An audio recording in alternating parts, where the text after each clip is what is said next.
जब Elon मस्कलाई षड्यन्त्र गरेर पेपालको CEO पोस्टबाट निकालिन्छ, उनलाई धेरै दुःख लाग्छ। तर त्यसमाथि पनि उसले एउटा पोजिटिभ पक्ष देखिरहेका हुन्छन् कि अब उसलाई धेरै काम गर्न पर्दैन र ऊ अब भ्याकेसनमा जान सक्छन्। त्यही कुराको सदुपयोग गर्नको लागि एलन मस्क भ्याकेसनको लागि साउथ अफ्रिका जान्छन्। उहाँ उनले केही बेर रमाउँछन्, आफ्नो परिवारहरूसँग मिल्छन् अनि खुसी साथ समय बिताइरहेका हुन्छन्। अब चाहिँ यहाँ आउँछ ट्विस्ट। उनी जब आफ्नो भ्याकेसन सकेर साउथ अफ्रिकाबाट फर्किन्छन्, उनलाई असहज महसुस भइरहेको हुन्छ, केही बिरामी भए जस्तो फिल भइरहेको हुन्छ।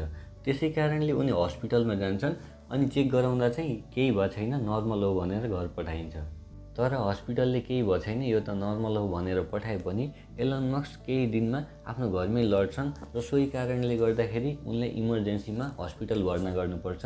र त्यहाँ गएपछि थाहा भयो कि उनलाई मलेरियाको डेन्जर टाइप फल्किपरम मलेरिया लागेको रहेछ र सोही मलेरियाको कारणले गर्दा उनले 5 महिना हस्पिटलाइज हुनु परेको थियो र झन्डै मर्नु परेको थियो।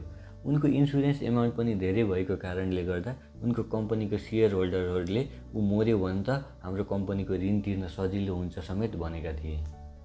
अनि हस्पिटलाइजेसनको 5 महिनाको अनुभवपछि एलनले भनेका थिए, भ्याकेसन विल किल यु, बिदाले तिमीलाई मार्छ।